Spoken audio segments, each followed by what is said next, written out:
Hello, I'm Jay Lappin, and I'm here today with Dr. Salvador Minuchin, one of the foremost figures in family therapy. It's an honor to do this interview with Sal. He is someone who's been a huge part of the field of family therapy.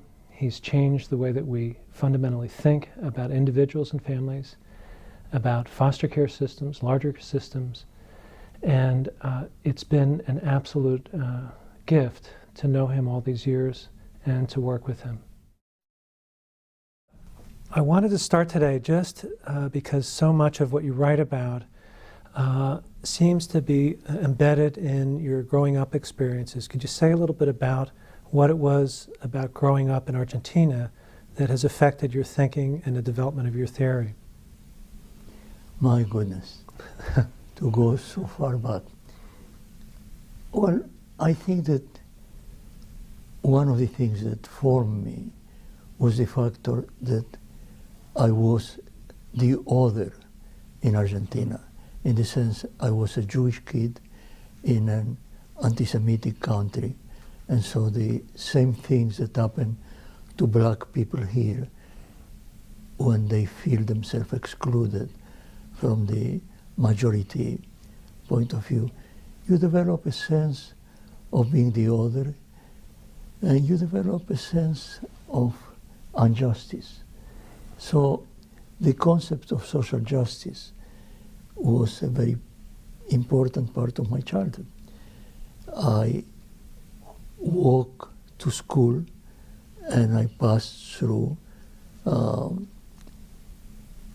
streets where it was written on the walls, "Be a patriot, kill a Jew." And that is a very important impact, an emotional impact in the formation of a youngster. So being a Jew, being the other, being different than the other, wanting to pass, is something that marked me.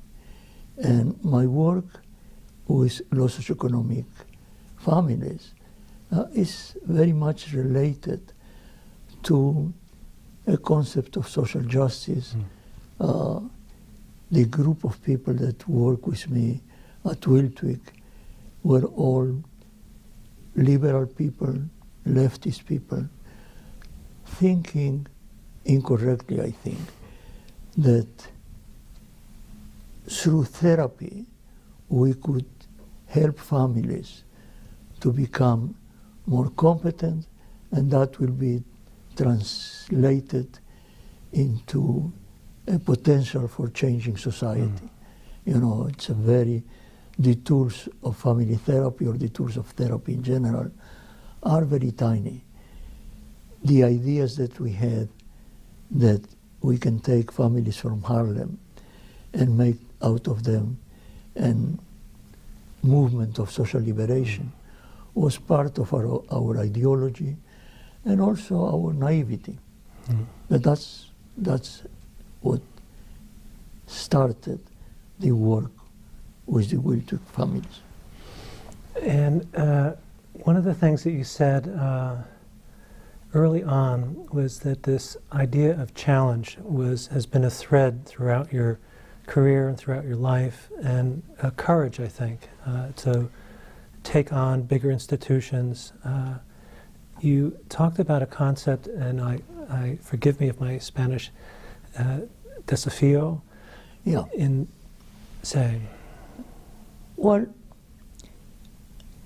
it started with childhood. Didn't somebody get you to have a fight with somebody else? Wasn't your friend? Well, that experience. It was in high school, 6th grade, and a friend came and said to me, "Sal, Miguel said that he wants to kill a Jew. You go and fight him." So, very much in an Argentinian style, I went and said to Miguel, "I wait for you outside of class." After school, we went outside of the school, we went to the street, the classmates created a circle surrounding us, And we fought. And of course, they were saying, kill him, hit him, you know, just like kids do. And, or he hit me in the nose and my nose bleed, or I hit in his nose. Better, right? But the question was that according to tradition, this was a duel to first blood. So then the fight stopped, we shake hands, and that was the end. But that, it's just part of, for some reason or other, I was a challenger. I was a very shy person, a very shy child, but I was also a challenger. And the idea of challenge is reflected in all my life. I was part of a revolutionary movement against the dictator Juan Perón. Then in my life, I went to Israel to fight. In 1948, I was a doctor in the Israeli army. And then I came to the United States. I studied in the William Alanson White as an analyst. I abandoned psychoanalysis as an orientation toward exploration that was too narrow. And the working with low socioeconomic families was part of the idea that we need to create. You see, I was working in a school, Wiltwyck School for Boys, where 100 kids were taken away from Harlem, taken to Wiltwyck, 2.5 hours away from Harlem. Is that far? Mm. They spent there a year, 2 years. They improved. We said then you're improved. It means that they accommodated to the rules of the institution. They went back to Harlem, and they came back after a year because in Harlem they began to steal again, to do small delinquency. So the idea of doing family therapy sprang out of a sense that what we were doing was not working. We were all very much oriented toward psychodynamic-oriented psychological approaches, and they didn't work. And so we read one article by Don Jackson. The question of family homeostasis. Family homeostasis. Yeah. And out of that article, we said, okay, we are family therapists. And in these times, it was easy.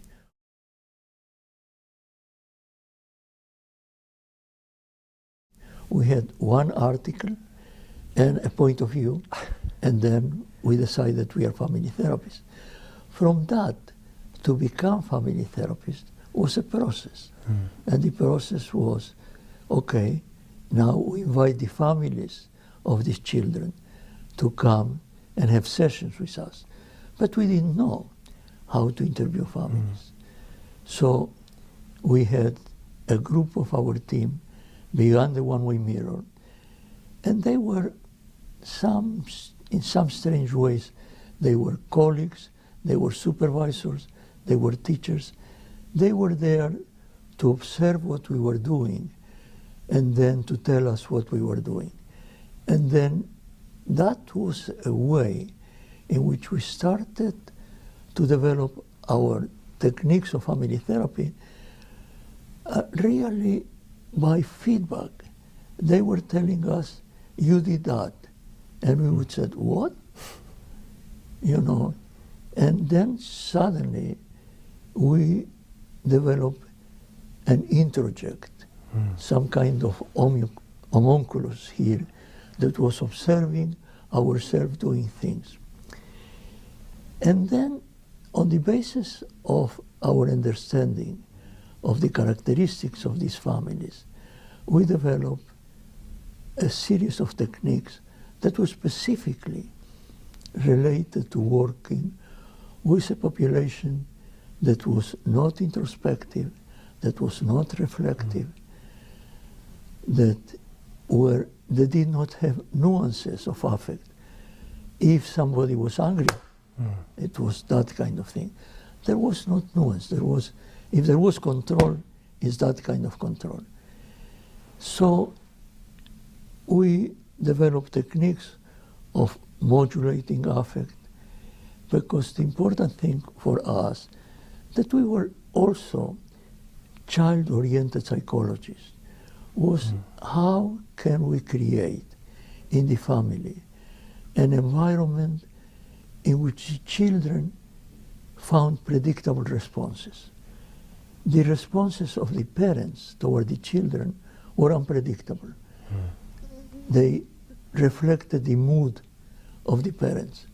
So modulating affect, modulating control, creating dialogues where there were chaos or immediate response, one year, the other year, the other year.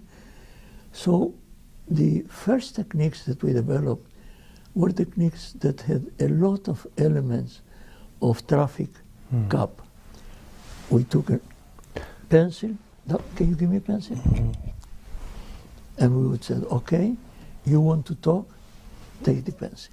My turn. Now, when you finish talking with me, you give me the pencil, and you said, okay, answer. So it was a strange and very simple and very naive way of working.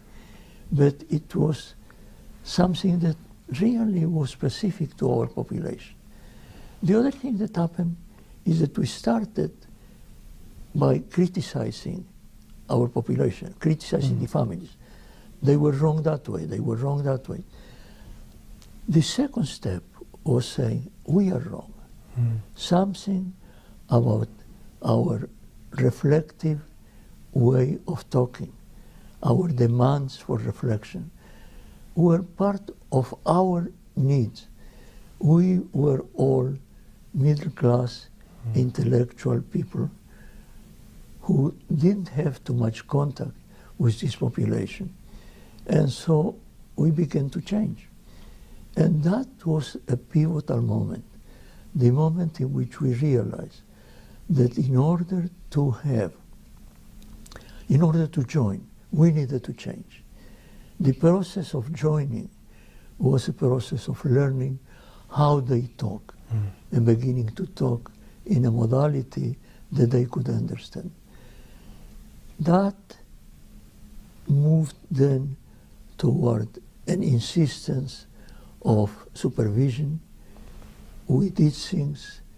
We went back to the one mirror. What did we do? How different should we be? And things of that sort. Well, you said that you even had families behind the mirror at times? Well, the mirror was an impermeable mirror. We were seeing the family was in the session with one or two therapists, and let's say that was the grandmother, the mother, and the children. The grandmother was always saying to the mother, do that, or how is it that you don't control your children? So one of the therapists would say to the mother, why don't you come with me behind the one-way mirror, and we will look at the way in which your daughter treats your children. And then we had two sessions going simultaneously.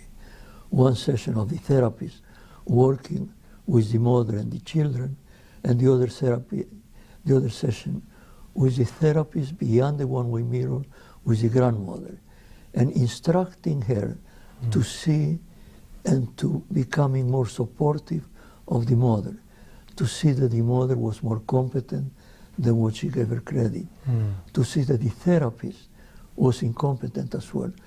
Issues of competence and learning how to work from the down position was also important for us. In school, you are trained as a psychiatrist, as a psychologist, to take the position of the one that knows and does. So to achieve the possibility of recognizing that in order for the mother to feel competent, you should be incompetent. So that the process of making the mother competent requires for the therapist to take the down position. So from this exploration and these mistakes and this repairing, then we then wrote a book, Families of the Slums.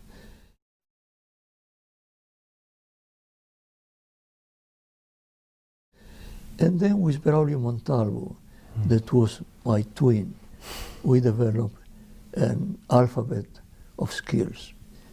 And that was also a very interesting and very naive kind of approach. See, there is, somebody says that if you put a monkey in a computer or in front of a typewriter and you wait in long time, he will write Othello. Well, we thought that in some way or other, if we give to people an alphabet of skills, they will be able to write. You used to make us to have to teach it. We had to teach it, go down the alphabet, joining, complementarity. People get a tremendous amount that appealed to people because it gave them a sense of security. But it was a mistake. How so? It was a mistake because people began to think that an alphabet, that having an alphabet you can write a sonnet. And it's not true. You can have an alphabet and have only an alphabet. The idea that the alphabet was at the service of a particular communication that was part of a process, that there were superordinates, that we had a goal. So the alphabet was an instrument, but students took the alphabet as not as an instrument, but as the real process of therapy. And the field of family therapy really moved from, in the beginning, an attempt to understand families to an attempt to expand the techniques. And pretty much we were all technicians, and we forgot to think. So many people that were students of mine thought that changing seats was the essence of structural family therapy. And I would say I change seats because I am just ADHD. I cannot stand seated in one time. But don't you have to be a craftsperson, don't you have to learn certain skills and do them over and over again until you get them and they are a part of that larger thinking? Yes, but the question is at which point? The question of how to teach is an interesting thing. And that happened at some point. We were working with a population of Black and Latino families, and we had a faculty that was all white, middle-class, intellectual people. And we said, we look at our population, we look at the members of the clinic, and we realized that there was a mismatch. So we developed a program in which we went to the community and selected in the community a group of people that worked with children in the playgrounds. And we invited a group of 12 people in the beginning. We selected them, or 8, to become family therapists.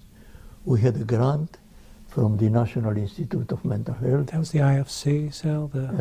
Yeah, this was the training for paraprofessionals. So this was, that first batch was like Barbara, Bryant Forbes, Paul Riley, Peter Urquhart, that crew. There were eight people.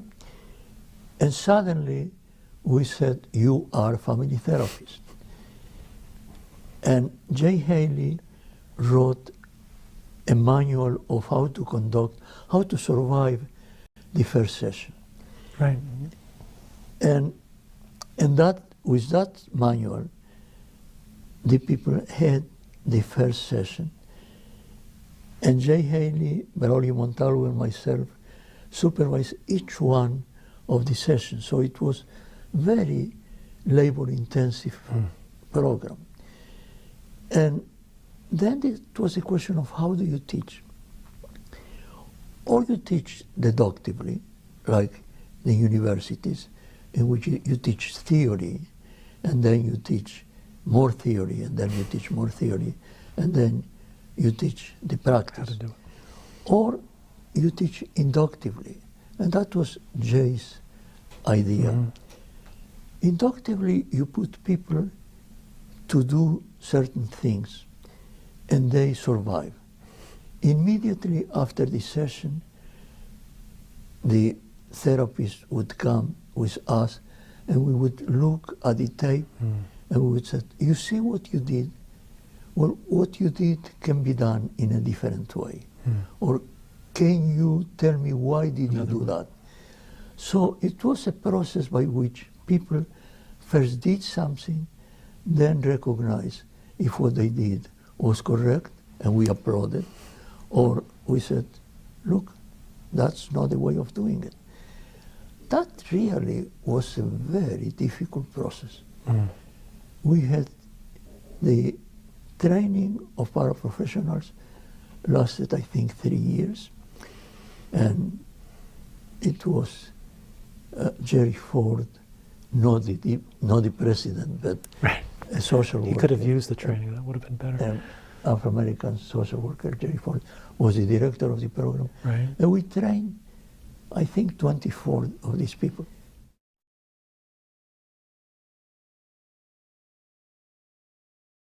So the idea of training inductively was important if you start with people that don't have any notion. The rest of the staff had gone through the university. They came to us trained in therapy, individual therapy, and so we needed to train them to be family therapists, and that requires teaching some theoretical aspects of therapy, to teach something about family organizations, and then to teach techniques. The process should have been one in which the superordinate was theoretical. What's our goal? What are the interventions that are more, that facilitate change, that facilitate the development of alternative ways of being? We forgot that and moved more toward teaching the techniques, so that the idea of teaching enactment, that is a way of bringing the problem of the family, that the family tell us, to a dance in the session in front of us. That was what I called enactment, coming from the theater, from being in the stage and act something. That became a very important way of people to interview families. But really that was only part of the process. People at some point felt that enactment was therapy, and enactment was not therapy. Enactment was a step toward the process of change. So what would you consider to be the other essential elements of change? Well, we started with joining. Joining is basic.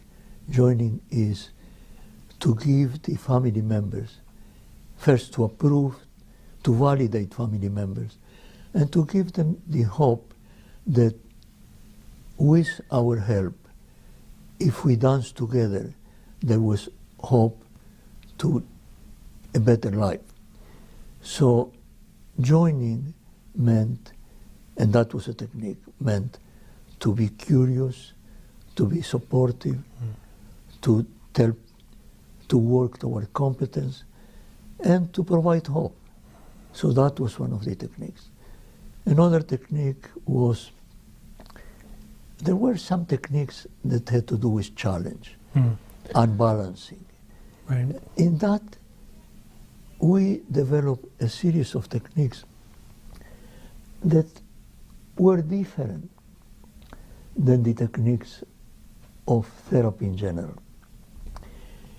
In social work school, in psychology school, when they train you to be a therapist, they train you about being benign. They train you to being supportive. We felt that there was a surplus of support, a surplus of being benign, and that there was not enough challenge so that people will be a kind of an alarm ring to say to people, wait a moment, let's try to understand what you're doing. Can you do it differently? So there was, and that comes from my Argentinian background. El desafío, the challenge, had in Argentina an element of you fight with knives. But challenge also is to challenge a concept, to challenge an mood, an aesthetic sense. And in the working with our first families, and then working with middle-class families, the concept of challenge was sprung really from the idea that when families come to therapy, they are wrong. They are wrong in the sense that they are certain. Families come to you with a certainty. They have an identified patient, and they are certain that pathology lies on the way in which this identified patient talks, behaves, thinks, emotes. So clearly this is wrong. System thinking says members of a family are constructing a way of being conjointly. And here families come saying, we are certain that the identified patient is like that, and it is intrapsychic. So the idea was how to transform that into something that is systemic. And challenge was, in the beginning, just the process of moving a concept that pathology is intrapsychic to a concept that pathology is formed by the transactions among family members. And in the beginning, this challenge has an element of rupture, an element of anger. Slowly, this challenge changed, and challenge became benign, and challenge became a way of helping people to say, is that what you mean?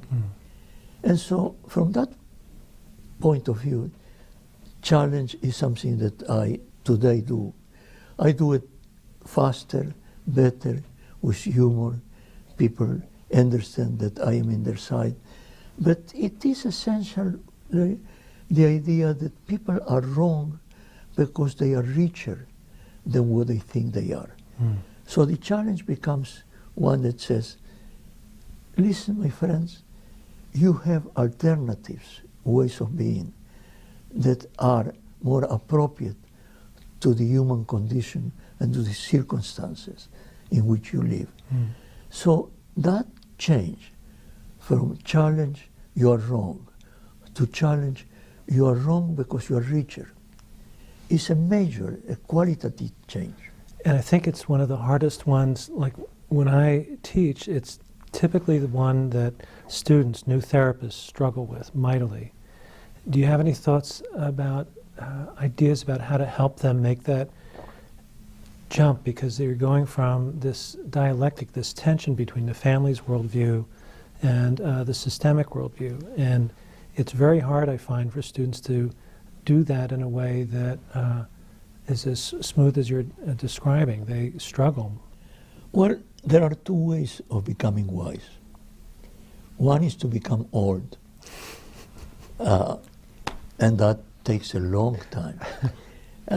But the truth is that you need to introduce the concept that, you see, to challenge that way, you need to find a way of validating who they are, and then said, the way in which you think you are is partial.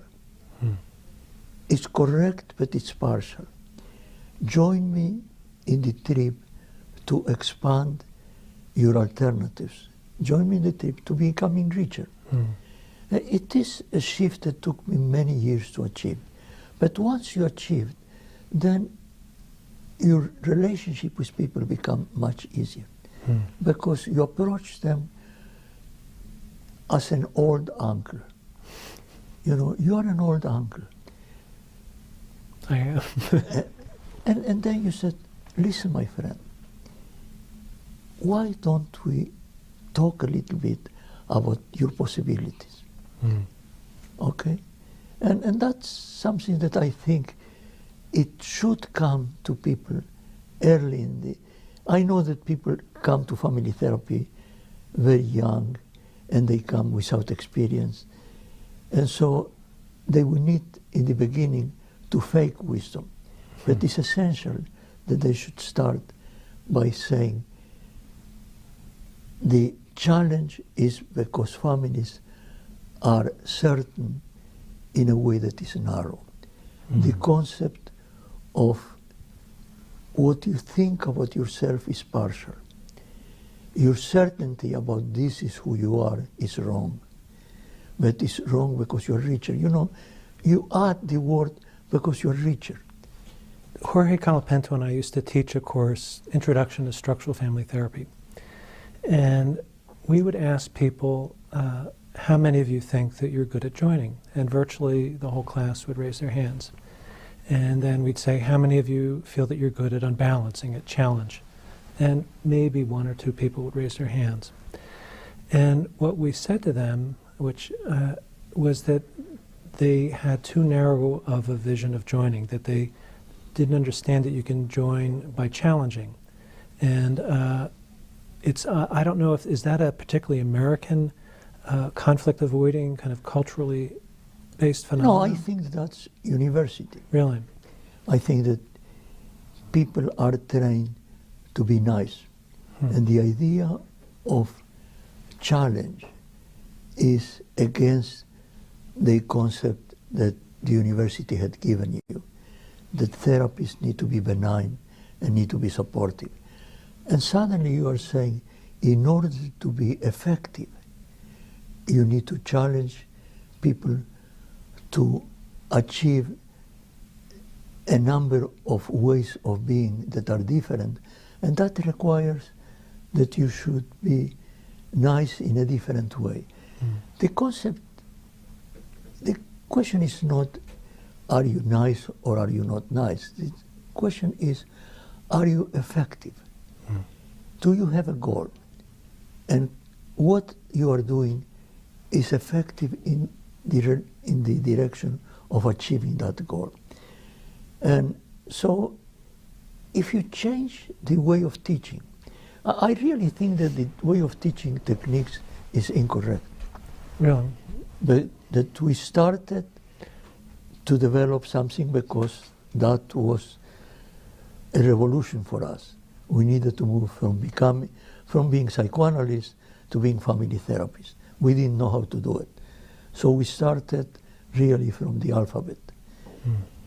But the idea that once you have an alphabet, you have tools that will allow you to be effective in changing family systems is a mistake.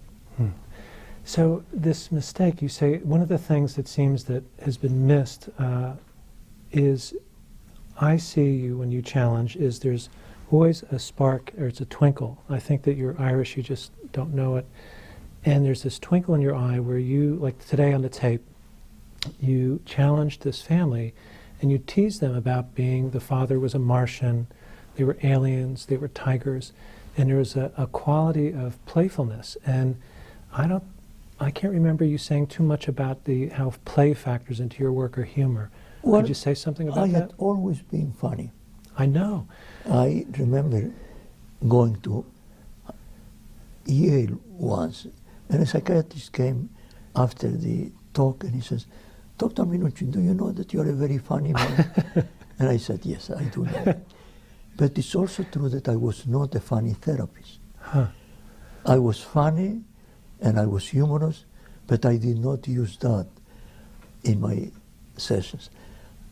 It's very possible that we are here, and I am 88 years old, and I had been 50 years in the field, and I had evolved, and I had changed.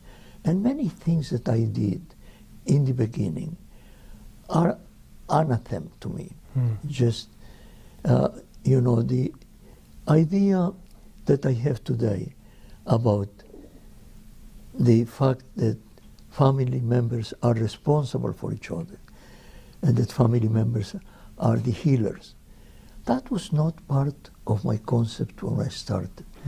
When I started in the 60s, all family therapists started with the concept that families were pathologic. The idea that how can we save a patient from the pathology of the family? A concept that came from the 50s, from psychoanalytic concepts, from Frida, from Reichmann, that says mothers create schizophrenia. So, Lang, the British family therapist, he created an organization to save psychotic people from pathologic families. And the concept of Bowen about rescuing patients from the undifferentiated ego mass, that was his word, from the family, was anti-family. So we were all child rescuers. We were all rescuers of the identified patient. And so that, in effect, our view of the family was that they are wrong. And that, at some point, the NAMI, the Association of Families of Mentally Ill Patients, challenged the Association of Family Therapists for being anti-families, and they were right. And slowly, we moved because the families taught us, because our failures taught us. One of the things that is important to understand is that we grew through failures. I had failed so many times.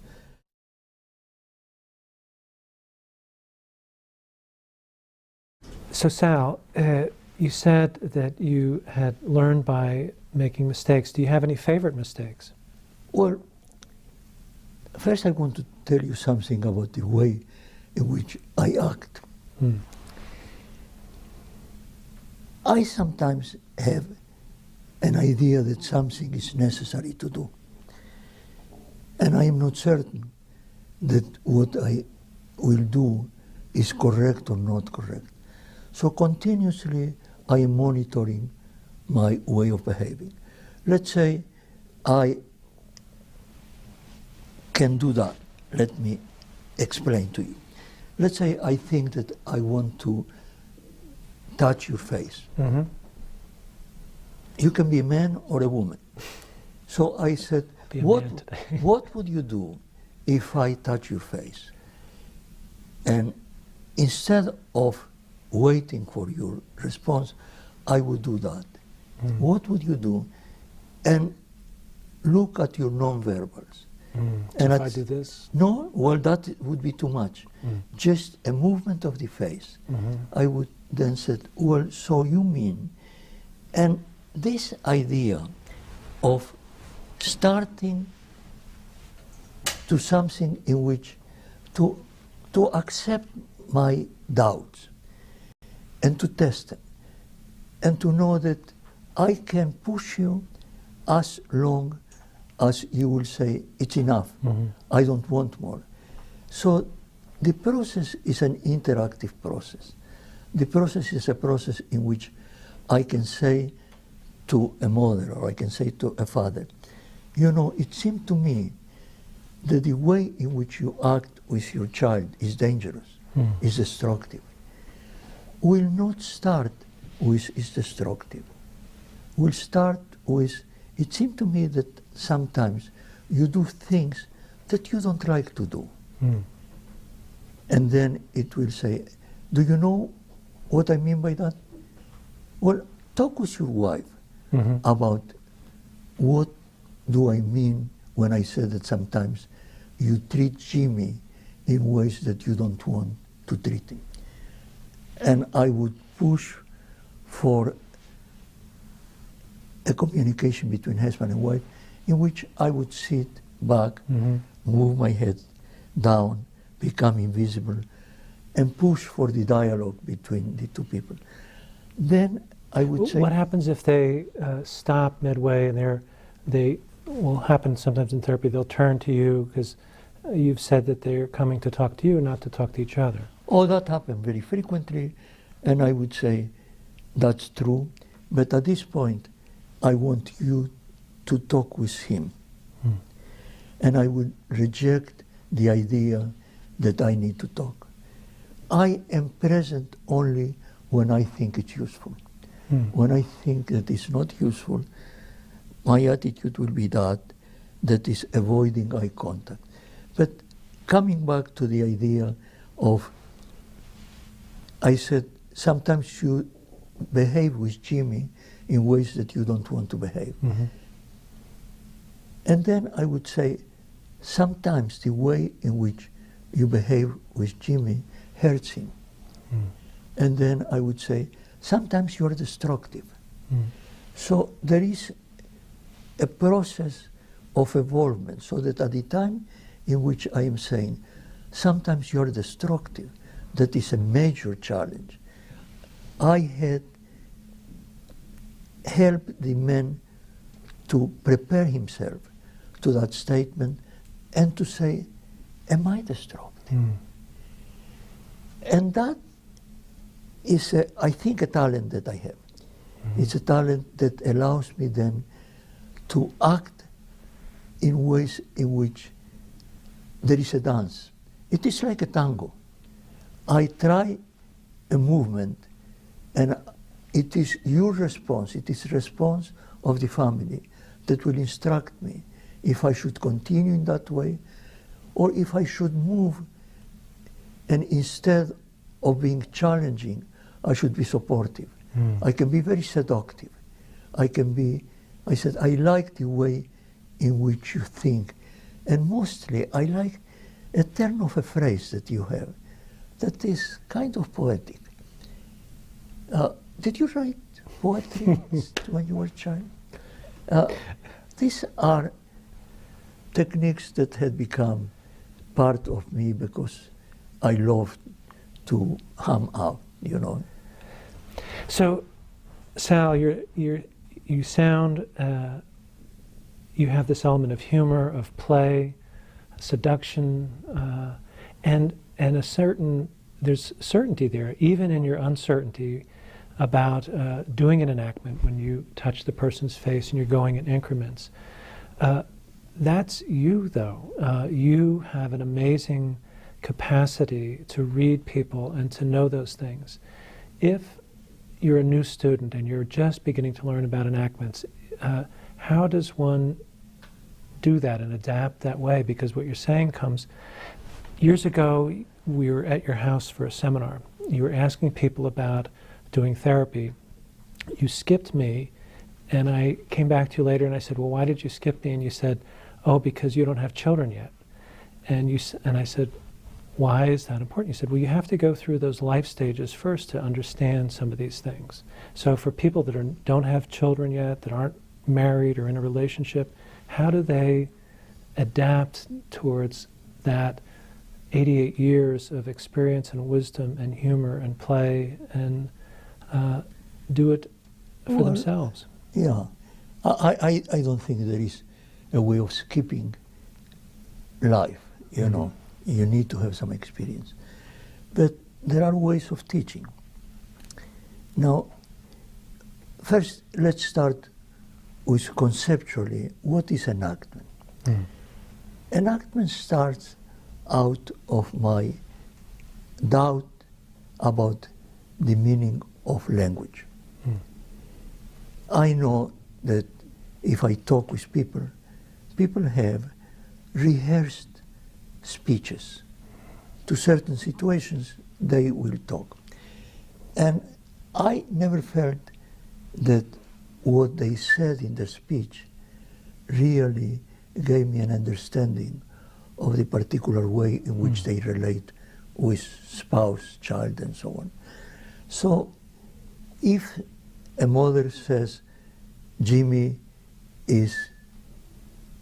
gets very upset and then has temper tantrums, and I would say, well, Jimmy's here and he is very quiet and he's focused, and I think it's very nice.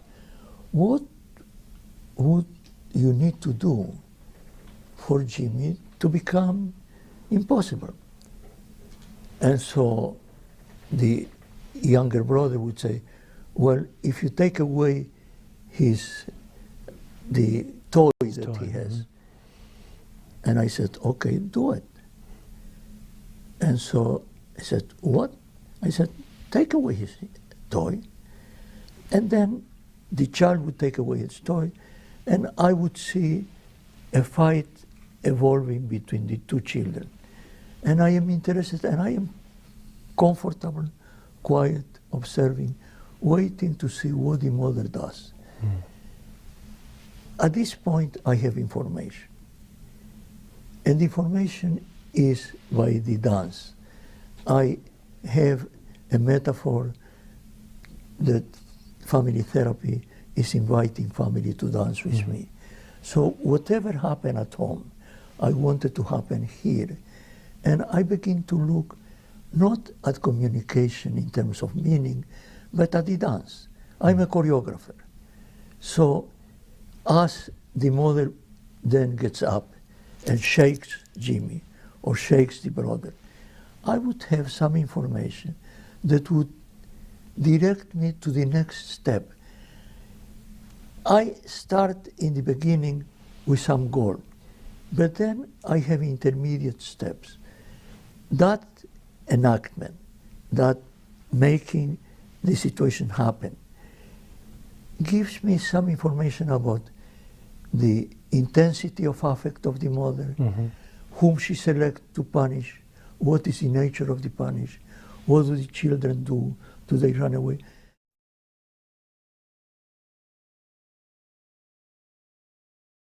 So I am working in therapy guided always by the process. One transaction evolves a different transaction. With the case that I presented today, I presented a case in which there is a mother who has a child, and then she married a man, and then there is the involvement of the triangle: mother, daughter, and stepfather. When that happens, usually I will look at the way in which the mother defends her daughter against the intrusion of the new spouse. And that it's okay in the beginning, why not? There need to be an accommodation. But at certain point, they need to become three, the family. So I know that that will be my goal. My goal is that instead of being two dyads, wife, husband, mother, daughter, three dyads, father, stepdaughter, they need to be one threesome. That's my goal. Then I begin to say to the mother, you need to trust your husband. And the husband, and she says, I cannot trust him because he's not an authority, he's authoritarian.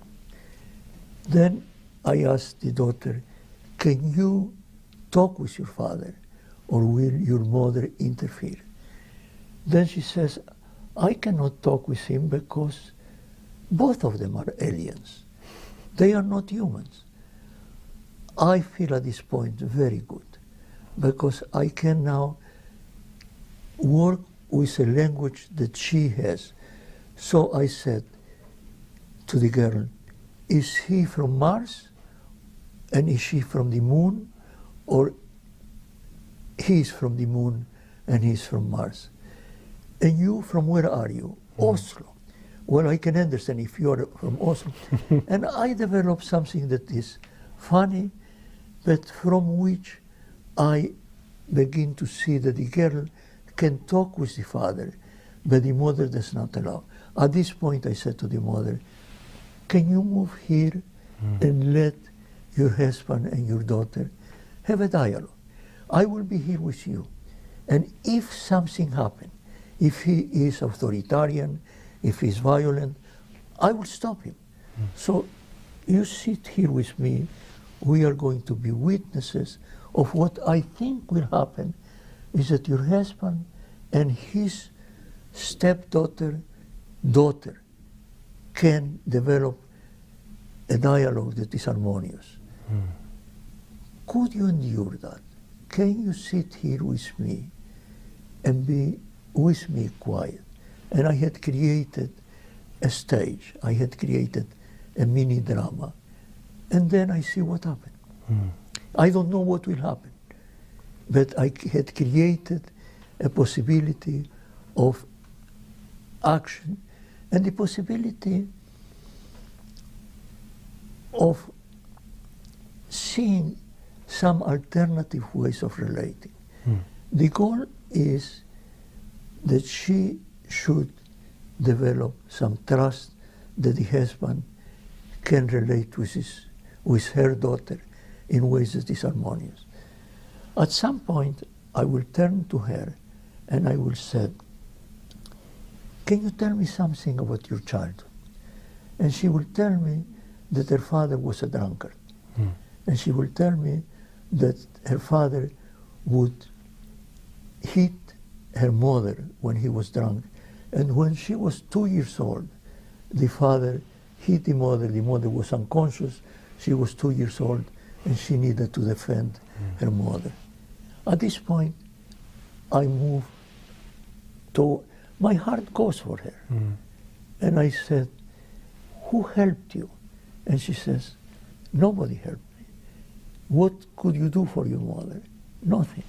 So I begin to talk with her about the effects of abuse and trauma in young children. And I said, you know, probably forever you will have an alertness to danger. And you see in your husband a dangerous father at the point in which I see him as a perfectly comfortable. So it's the creation of a story, and it's a story in which all four of them are participants. So you have, in a sense, it sounds like a map in your head about where these people line up, where they should be, and intermediate steps to get there. No, I have the ultimate goal. I know where I want to go. I want to go to the formation of a threesome instead of a formation of 3 dyads. That is the way in which they are. How I will reach that goal, I don't know. Not sure. So, and that is what I am saying is talent that you need to give to the students. You have a goal and you are able to talk with them about the goal. How they will reach that goal will vary. I will do it in a particular way because I have hundreds of pathways to reach that goal. But younger people would need to do it differently. And I should not be a model of the way in which they will do it, because they will need to do it differently. You do it very differently than I. Well, it's a challenge because young people struggled with that, having that certainty. And it seems to me that one of the things that you bring into this is the metaphors of play, drama, literature. And there's a way in which that seems to transcend the moment, that you're always listening for the larger story.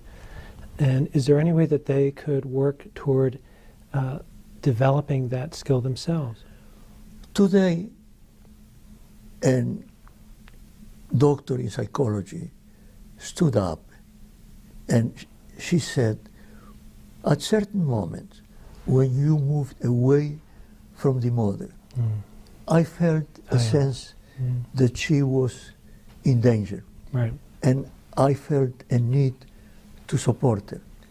And I said to her that as a therapist, she needs to be always in a monologue with herself. And she should have an emotional experience.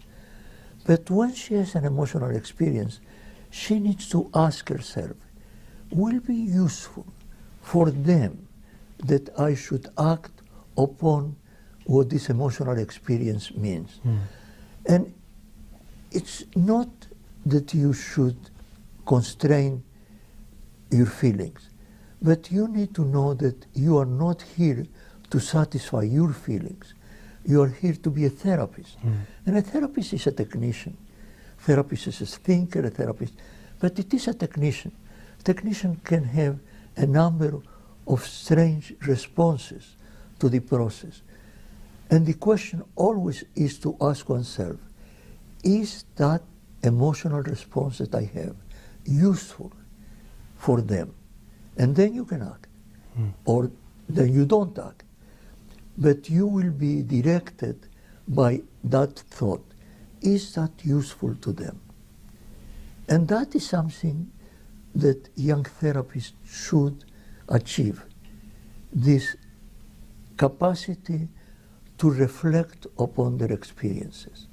You said, it's correct that you should experience that. I was rude to this woman.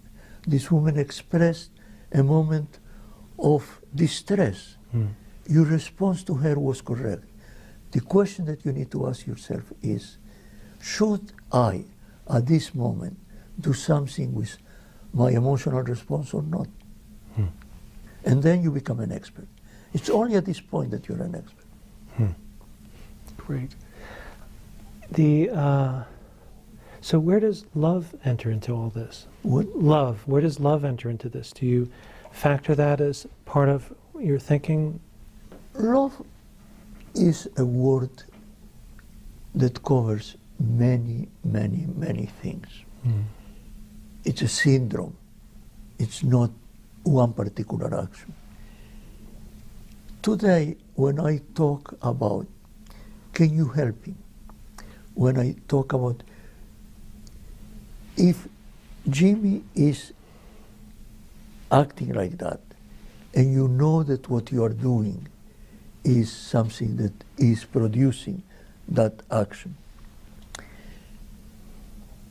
then you are responsible for him being in pain.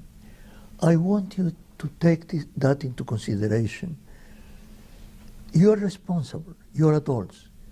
You are forming Jimmy. So to me, at this point, I am not talking about love. At this point, I am talking about responsibility. I'm talking about healing. I'm talking about the fact that a family is an organism in which people are responsible for each other. More than that, I am saying not only are you responsible for each other, but you have the capacity to act in ways that are healing. So I am, probably because I am that old, I am using a lot of the concept of responsibility for the other. And I am using the optimistic view that you have resources. You know, aspects of you that you do not enact are resources. I always say to people, you are richer than what you are. You don't know that you're richer than what you are because you are a specialist.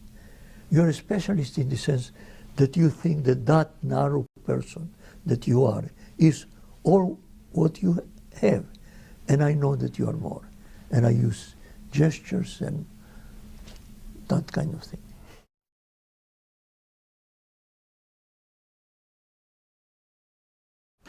So I want to ask you about something that you've said a number of times. You will say, both in a family context and with a couple, that you can't change yourself. Now this, you can only change others. That's correct.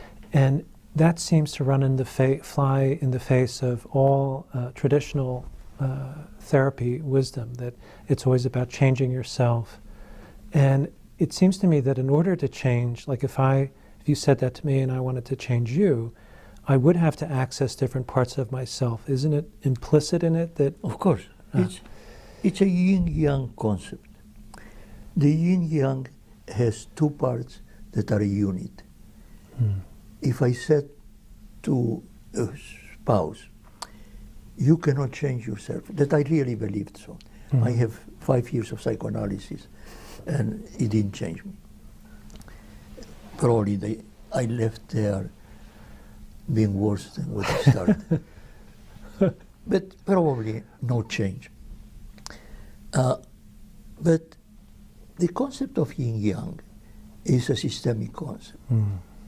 And it deals with the fact that if you take a unit of two and you want one to change the other, the only way in which yin can change yang is by changing herself. So this is just very simple a metaphor to explain system thinking. So say a bit more, because we talked one time about ambiguity, and you were saying that there's this business of certainty and ambiguity, and you found that in China that there was more of an acceptance of this idea of ambiguity, and that people seem here to struggle with it at times. Well, I think that it has to do with that I try to challenge the certainty by which people said, I am that, and my family is that, and my son is the only one that is the culprit. And the challenge of that, really, systemically, you said, really, system theory is does not deal with certainties, it deals with possibilities, it deals with ambiguities. If you have that all 5 members of the family are involved in a set of transactions that really create the way in which the family dance, and dance again, use that, then you are not certain of things. You have a certain range of possibilities. What system theory offers you is a field of possibilities. And a field of possibilities is not certain. It says it's possible to take that route to reach that place, but it's also to take this other route. I always come to the Borges idea that if you come to a crossroad, take both sides. And to me, that is a statement about the fact that people are multiple. Because the road that you take is the road that helps you to become a specialist. But the road not taken is still part of your experience. And so, to me, the concept of certainty, I yesterday was talking about the fact that in my life, I increase my identities. I started saying that my identity was that, and 20 years later, I had another identity that grew up in another context. And 10 years later, I was in another. Now, then some people would ask me, which one is your true identity? is your true identity the summation of all the 4 or 5 or 6 identities that you have identified? And my answer is that each one of them is my true identity. That in certain contexts, with certain people, I can function only in certain ways. I don't have a range of alternatives. So, and I feel comfortable. It's not that I am a multiple personality. It's that I think we all are. And it is part of the concept of attachment, for instance. There are a lot of people here that are talking about attachment. Susan Johnson is one of these people. And in attachment, Bowlby said that the relationship between the infant and the mother creates a prototype of our ways of relating to people in the future. So my way of relating with my mother, with my wife, after 58 years of marriage, need to be looked, the roots in the relationship that my infant self had with my mother. And that doesn't make any sense. But it's something that the Mago theory starts saying, Susan Johnson, and a lot of people. And that comes from the psychoanalytic concept that childhood creates a model that is repeated. And it's repeated only up to a certain point. And then it changes. And then it changes again. So the idea that we need to look at our upbringing to understand our adulthood and our late adulthood doesn't make sense to me. Now, it's true that we are the products of our parents' upbringing. So that when I said to somebody, when I said to you, your parents gave you this particular type of lenses that help you to see the world in a particular restricted view. That is true. But that is only one of the models of later on you marry and you have a wife. And how long had you been married? 37 years. 37 years. And your relationship with her gave you another set of lenses. And then you had 2 children.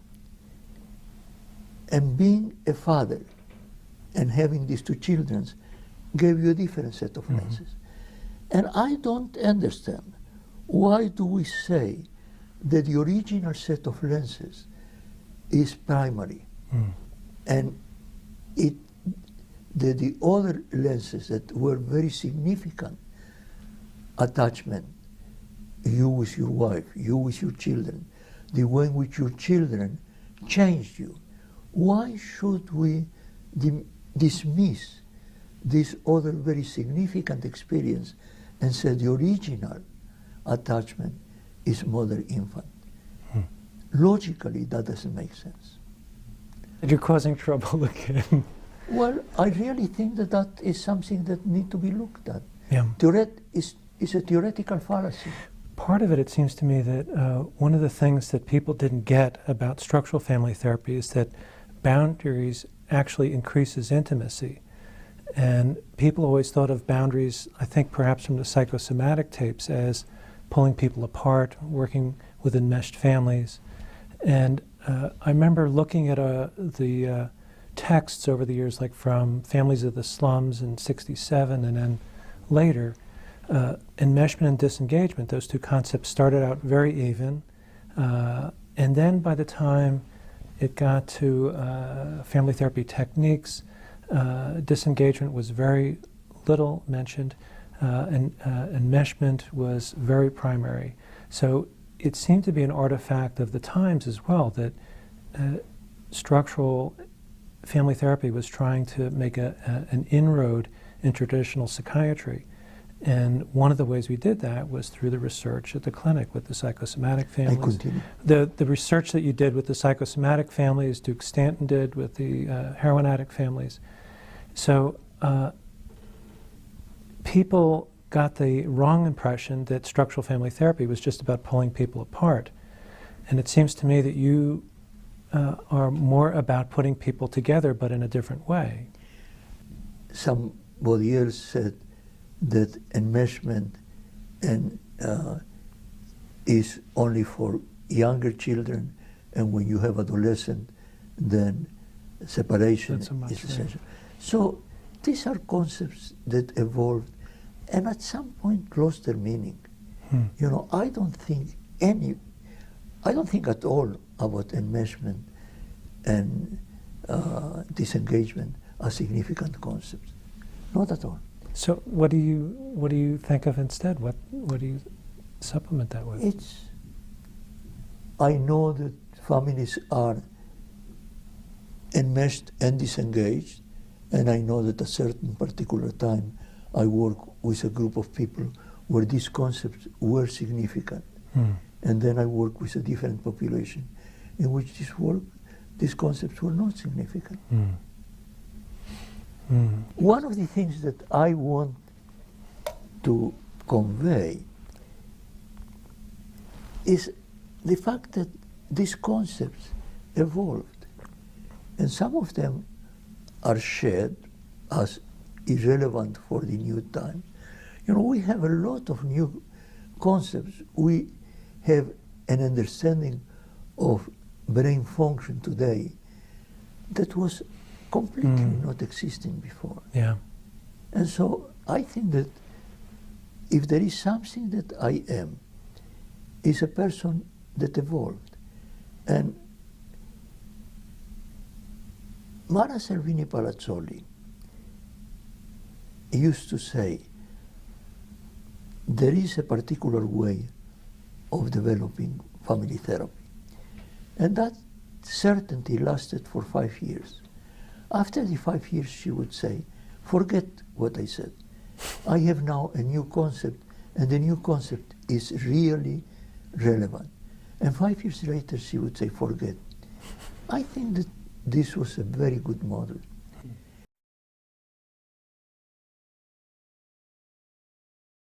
Sal, can you say a little bit about how you're different from some of the founding members of family therapy? What distinguishes you in your work? Well, it's a very interesting thing. It depends on the population that you work with. Moribond, Whitaker, Virginia Satir, Jay Haley, all the group of people, Lyman Wynn, they were working with problems of psychosis. And then they were working in terms of what is the meaning of psychosis. I was working with families from Harlem. And these families were families in which the dialogues were chaotic, but the way in which they behave, the way in which they relate was visible. So I never felt comfortable with looking at the meaning of certain grammatical utterances, you know. But I would be involved. I said before that I am a choreographer. So I was always interested in when the mother is talking with this child, what does the other child do? And what does the father do? And when the grandmother says to the mother, you should be more forceful with your daughter, I would look at relationships, and I would look at when I remove the grandmother beyond the one-way mirror, and I said, let's look together at your daughter and the way in which your daughter parent your children. It is a look not at the way in which the mother was talking with the children. It was a changing. I was creating two subsystems, and subsystem of grandmother with me, watching at the mother relating to the children. So the concept of the meaning of the utterances, the meaning of the communication, was never part of the way in which I look at people. I look at people in terms of what is the family organization, in what way people feel rejected, supported. And then I enter in terms of increasing the alternatives of relating. In some way, that is not behaving like a psychiatrist. See, I was fortunate. If I would be trained in a psychiatric hospital, my thinking would be completely different. It was the fact that I was trained to work with aspects of living. And that became very important to me, because in life I am a people's watcher. My father had 10 siblings, my mother had 8, and I lived in a tribe. My village was a village in which, when I was walking on the streets, there were 20 relatives looking at what was I doing. And of course, I learned to look at them looking at me. My therapy then is really an expansion of the sense that I grew up in a small village. In a small village, I knew everybody, everybody knew me, and I became a people's watcher. So I was fortunate in the selection of the population that I worked. Later, as I began to work with middle-class families, then my learnings of psychoanalytic thinking, my learnings of psychodynamics, were part of my interventions, but my beginning were not. How so? How did you bring in the psychoanalytic learnings? Well, when I put people interacting, I am always observing the individual people as well as observing the dance. It's not only the dance that I observe, but also the dancers. And I am always doing some diagnostic assessment of each one of the people. The diagnosis can be: he's shy, he is controlling, she is supportive but intrusive. These are my diagnoses. But I am continuously doing that characterological assessment of the family members. And then I said, and they are dancing that way. They are dancing the polka, they are dancing the waltz, they are dancing something that is, I don't know if I ever think of people dancing rock and roll. I am too old for that. I think that you are a rock and roller, you just don't know it. That's possible, thank you. So this, over the years, I think one of the things that I always hear you talk about is about dance and theater. So if you hadn't been a family therapist, what would you have done? The first goal as a child was to sing tangos. Really? Yeah, I knew hundreds of tangos, and I wanted to be a tango singer. Later on, I wanted to be a poet. Later on, I wanted to be a playwright. And I read many plays, and I wrote 3 of them that are not very good. But I started too late, and once I wrote a play that I showed to a director of the National Theatre in London, and he read it and he said to me, "Sal, you are such a good family therapist. Why should you be a mediocre playwright?" So that was the end of my career. So, any aspirations now? Yes, to be able to say, like George Burns said, the first 100 years are the difficult ones. I can't wait to see the next 100 years. And I think on behalf of myself and certainly on the profession, just we have felt so lucky to have had you as a mentor, as a friend. I just feel blessed to have known you, and I continue to learn from you every day. One of the things that's one of my favorite sayings of my father that I think that you embody is, to thine own self be true. And I think that that's something that myself and certainly the field has learned from you every day, the courage to look at yourself and to do something different and to grow. Thank you very, very much. You're very, very welcome. Lovely.